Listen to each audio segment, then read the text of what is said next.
Nearly 24 hours later, and we still do not have answers. Is it too soon to question the efficacy and the competence of those running the show? Perhaps, perhaps not. But one can be forgiven for a bit of confusion and bewilderment. Who's in charge? Is it the Gauteng Premier Lesufi? Is it the mayor of Johannesburg? If you know, please inform them. In the aftermath of the powerful early evening explosion on the 19th of July, 2023, looky-loos were hanging around, lingering, mobiles out recording. The question is, who is rendering assistance to the injured? And why are people evacuating the area? Now, Twitter posters are already having a field day with genuine concerns about the cause of the explosion, noting the casual behavior of people in the aftermath and pointing out the likely fat tenders coming down the pike for corrupt politicians and companies to repair this mess. In the aftermath of this explosion, the press almost immediately jumped to the conclusion it was a natural gas pipeline explosion. Many of those in the blast zone reasonably assumed it was an earthquake when it occurred.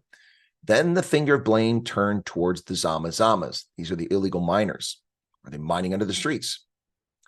But Egoli Gas, the natural gas provider, was on the scene rather quickly, claiming to have no loss of pressure in their lines and stating their lines are not the culprit.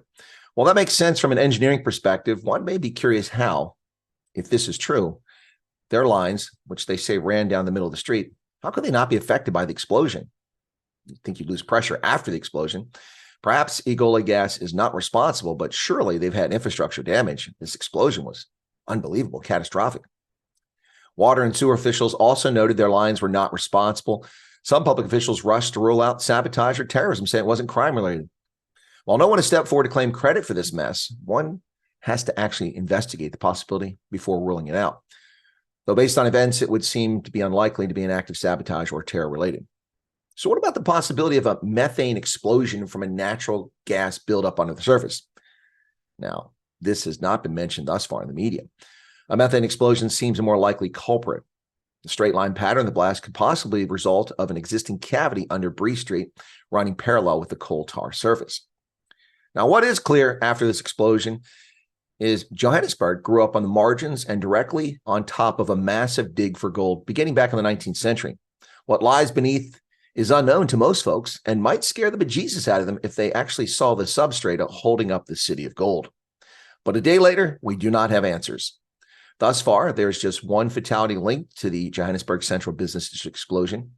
And at this hour, ENCA Media in South Africa reports 2 people remain in critical condition at the Charlotte Maxeke Hospital. 8 people remain in hospital, and 48 people in total were injured, to go along with that one fatality that was reported. Well, hopefully we'll get answers sometime soon about what's happening in Johannesburg. Pretty disturbing development here. It's understandable there's some chaos, also understandable there's some confusion about who's in charge. But is this an issue for the emergency service to brief us? What is the mass casualty and critical incident response of the city of Johannesburg? One could be forgiven if in the aftermath of these events, of this event, you're scratching your head about how exactly does the city of Johannesburg respond to such events. Perhaps they've got a handle on it. We'll find out. Will we find out the cause of the explosion? I don't have the answer. Maybe you do. Thanks for tuning in, folks. Be sure to hit the like button and leave a comment behind if you don't mind. Appreciate your support.